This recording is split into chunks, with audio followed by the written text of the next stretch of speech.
शिक्षकों की प्रोन्नति और सेवा में बने रहने के लिए टीईटी अनिवार्य। सुप्रीम कोर्ट का आ गया फैसला। बिहार के शिक्षकों पर पड़ेगा इसका असर क्या? दोस्तों नमस्कार, मैं हूं आपका दोस्त एसके चौधरी। आज तारीख 1 सितंबर 2025 को, जैसा कि पहले ही आपको मैंने पिछले वीडियो में बता दिया था कि शिक्षकों की ओर से यह स्टेटस पोस्ट किया जा रहा है कि टीईटी के संबंध में माननीय सर्वोच्च न्यायालय की ओर से एक बड़ा फैसला आने वाला है और यह वास्तविक रूप में फैसला आ भी गया। फैसला के क्रम में बड़ा फैसला आया है कि शिक्षकों के किसी भी प्रकार की प्रोन्नति या फिर सेवा में बने रहने के लिए उन्हें टीईटी परीक्षा में सफल होना अनिवार्य होगा। इसके लिए वैसे शिक्षक जिनकी सेवा 5 साल से कम बची है उनके लिए यह अनिवार्यता खत्म कर दी गई है, लेकिन जिनकी सेवा 5 साल से ज़्यादा है उनके लिए यह आया है कि उनके सेवा में बने रहने के लिए पहले इन्हें टीईटी परीक्षा में सफल होना होगा, तभी ये सेवा में बने रह पाएंगे और इन्हें प्रोन्नति भी मिलेगी। साथ ही साथ अगर ये टीईटी पास नहीं करते हैं तो या तो इन्हें इस्तीफा दे देना होगा या फिर अनिवार्य सेवानिवृत्ति ले लेनी होगी। लेकिन सवाल उठता है कि आखिर जो फैसला आया है उसका असर बिहार के शिक्षकों पर भी पड़ेगा क्या? क्योंकि ढेर सारे शिक्षक हैं जो टीईटी परीक्षा जो एससीईआरटी एनसीटीई की ओर से आयोजित नहीं की गई थी, एससीईआरटी की ओर से जो आयोजित थी उसमें सफलता प्राप्त की थी शिक्षकों ने। आइए इस पर हम आज के वीडियो में विस्तार पूर्वक चर्चा करते हैं, लेकिन इससे पहले अगर आपने अभी तक हमारे इस चैनल सुसत्य वचन को सब्सक्राइब नहीं किए हैं तो कृपया अभी सब्सक्राइब कर लेंगे।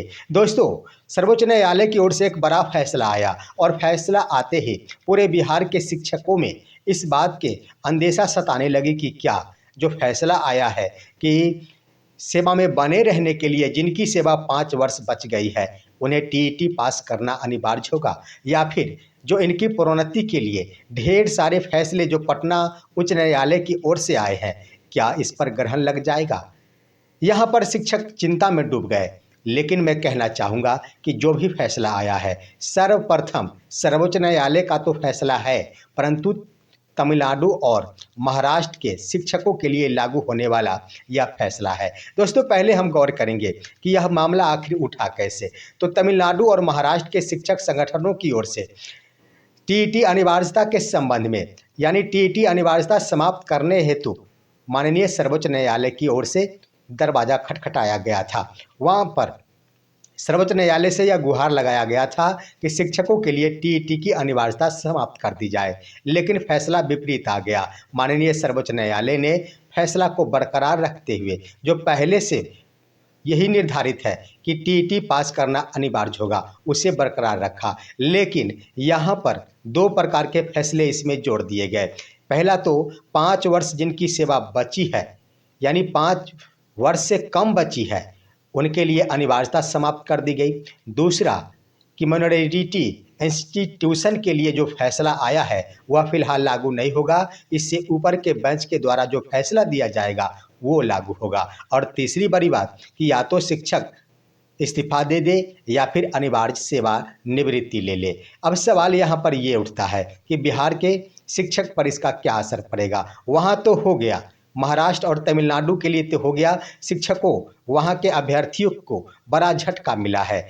अब आइए हम बातें करते हैं बिहार के शिक्षकों के लिए। सबसे पहले ये जानना जरूरी होगा कि आखिर पात्रता परीक्षा यहाँ पर प्रारंभ कैसे हुई। तो यहाँ पर जो शिक्षा का अधिकार कानून वर्ष 2009 में लागू की गई थी उसके तहत धारा 23(1) में इस बात का प्रावधान किया गया कि शिक्षक बिहार में बनने के लिए इसकी न्यूनतम योग्यता का निर्धारण एनसीटीई द्वारा किया जा सकेगा और उसके अनुरूप ही एनसीटीई द्वारा 23 अगस्त 2010 को एक नोटिफिकेशन जारी कर दिया गया कि उसके अनुसार अब शिक्षकों को टीईटी परीक्षा पास करना अनिवार्य होगा। उसके उपरांत ही आप देखे होंगे तो वहाँ पर वर्ष 2012 में बिहार में टीईटी परीक्षा का आयोजन किया गया जिसे बिहार टेट नाम दिया गया था। उसके बाद राष्ट्रीय स्तर का जो राष्ट्रीय विद्यालय अध्यापक पात्रता परीक्षा आयोजित की जाती है यानी सीटेट उसे कहा जाता है, वो तो हर वर्ष परीक्षा आयोजित की जाती है 2 वर्ष। उसमें सफलता प्राप्त किए शिक्षक बन सकते हैं।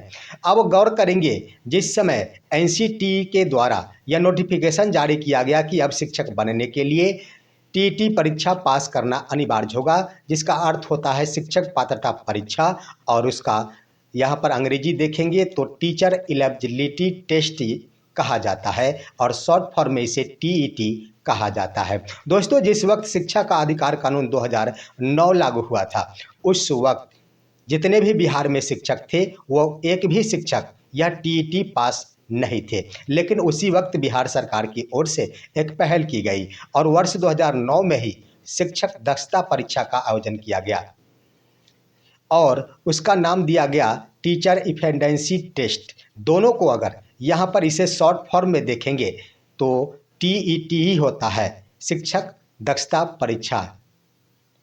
तो इस तरह से टीईटी शिक्षक पात्रता परीक्षा कहे या फिर शिक्षक दक्षता परीक्षा करे, दोनों को अगर शॉर्ट फॉर्म में कहेंगे तो टीईटी ही होता है। और वर्ष 2009 में फॉर्म भरा गया और शिक्षक इसमें सफलता 2010 से प्राप्त करना शुरू कर दिए।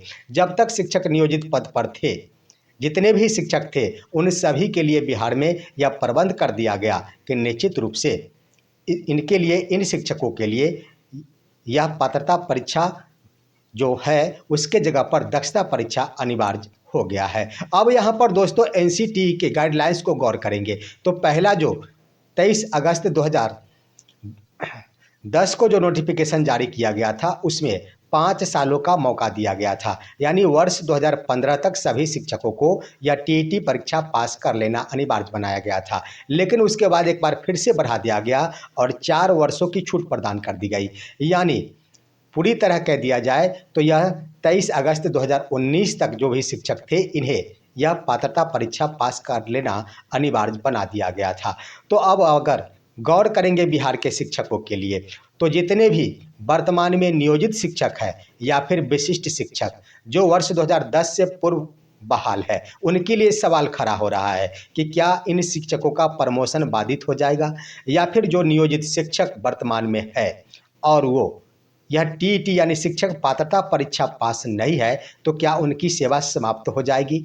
तीसरी बड़ी बात कि जो नियोजित शिक्षक राजकर्मी बन गए, वो विशिष्ट शिक्षक बन गए, 2010 से पूर्व बहाल शिक्षक, क्या उनकी सेवा पर यहाँ पर खतरा उत्पन्न होगा? नहीं दोस्तों, कोई भी शिक्षक अब किन्हीं के ऊपर भी कोई खतरा नहीं है। बिहार के वर्तमान में जितने भी नियोजित शिक्षक हैं वो सभी के सभी शिक्षक दक्षता परीक्षा उत्तीर्ण है, और जो विशिष्ट शिक्षक है वो भी दक्षता परीक्षा उत्तीर्ण है। इसका उदाहरण आप इस रूप में भी देखेंगे कि जिस वक्त नियोजित शिक्षक सक्षमता परीक्षा का आवेदन भर रहे थे उस वक्त शिक्षकों को दक्षता प्रमाण पत्र अपलोड करना अनिवार्य बनाया गया था। बिना दक्षता पास शिक्षक यहाँ पर सक्षमता परीक्षा में नहीं बैठे थे। तो यहाँ पर सरकार पहले से ही राह खोल रखी है और सरकार को यह मालूम था, विभाग को मालूम था कि हर हाल में इन्हें पात्रता या दक्षता परीक्षा में उत्तीर्ण होना अनिवार्य होगा। अब ढेर सारे शिक्षक जो वर्ष 2012 नियमावली के तहत बहाल हुए वो सभी 2014 में नियुक्त हुए थे, 13 से ही बहाली प्रारंभ हो गई थी,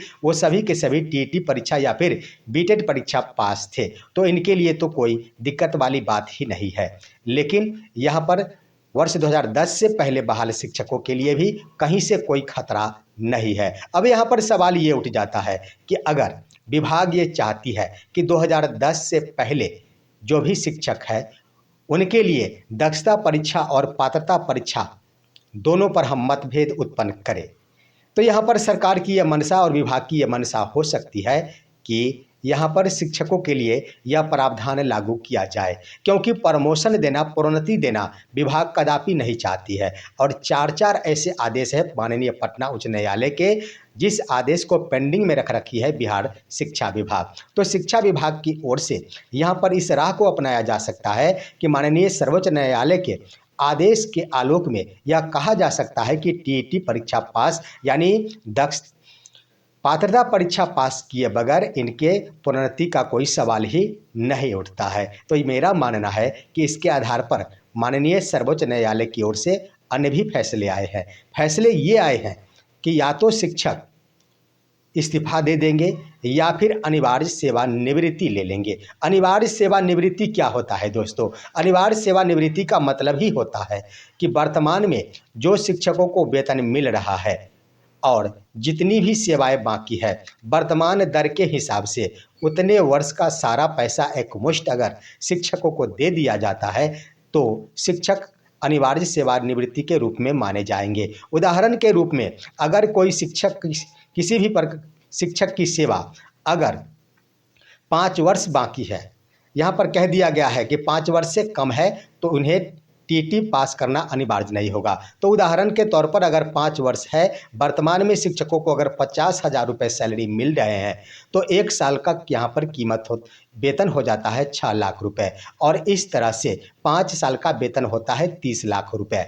अगर यहाँ पर सरकार व्यवस्था करती है अनिवार्य सेवानिवृत्ति का तो 30 लाख रुपए लेकर शिक्षक अपनी सेवा से वापस हो जाएंगे, यानी अनिवार्य सेवानिवृत्ति ले लेंगे। तो ऐसा भी प्रावधान अगर यहाँ पर बिहार सरकार और शिक्षा विभाग कर देती है तो ढेर सारे बिहार के शिक्षक होंगे जो कि सहर्ष इसे स्वीकार कर लेंगे, क्योंकि आए दिन शिक्षकों के साथ इतनी बड़ी बड़ी गंभीर समस्याएं खड़ी कर दी गई है कि शिक्षक किसी भी सूरत में अब नौकरी को दिल से और दिल के अंदर खुशीपूर्वक प्रवेश नहीं करा पा रहे हैं। जो भी नौकरी का यहाँ पर वो परवाह कर रहे हैं, निर्वाह कर रहे हैं, वो सभी के सभी नौकरियां जितने भी दिन शेष बचे हैं वो मजबूरता ही शिक्षक अपनी नौकरी को निभा रहे हैं, क्योंकि इस कदर ही शिक्षकों को उलझा दिया गया है। मामला चाहे नियोजित शिक्षकों का हो या फिर विशिष्ट शिक्षकों का हो या फिर प्रधान शिक्षकों का हो, ये तो स्पष्ट हो चुका है दोस्तों। अब यहाँ पर नियोजित शिक्षकों का यहाँ पर प्रोन्नति का मामला वर्षों से लंबित है। विशिष्ट शिक्षकों का तो आपने देख ही लिया कि इनका तो अब तो फिक्सेशन भी नहीं हो पा रहा है। प्रधान शिक्षकों के लिए तो आपने देख ही लिया कि आप वही विशिष्ट शिक्षक वाला हाल उत्पन्न कर दिया गया, उन्हें भी पूर्व के वेतन के आधार पर सैलरी देना प्रारंभ कर दिया गया। तो इस तरह से आखिर फैसले को देखा जाए तो यहाँ पर सिर्फ व सिर्फ फैसला तमिलनाडु और महाराष्ट्र के शिक्षक जो यह कह रहे थे कि टीटी की अनिवार्यता को समाप्त किया जाए उनके विरुद्ध आया है। लेकिन अगर किसी भी सूरत में या तो जबरन बिहार सरकार इसे लागू करती है फिर भी शिक्षकों के हित में ही होगा, या फिर नहीं लागू करती है तो स्वतः ही शिक्षक इसके पात्र है और बिहार के किसी भी कोटि के शिक्षक जो वर्ष 2010 से पूर्व के बहाल है या फिर कदा किसी भी समय बहाल हो, वो अगर दक्षता परीक्षा उत्तीर्ण है तो उनके ऊपर किसी भी प्रकार कि यहाँ पर खतरा नहीं है। शिक्षक प्रमोशन के भी हकदार है और सेवा में बने रहने का भी हकदार है पूरी तरह। आज की ये खबर दोस्तों, इन मुद्दों पर आपका क्या कहना है? आप अपनी राय कमेंट के माध्यम से अवश्य दीजिए। हमारे इस वीडियो को लाइक कीजिए और आप दीजिए अपने दोस्त को इजाज़त। हम फिर मिलेंगे आपसे अगले वीडियो में, तब तक के लिए नमस्कार।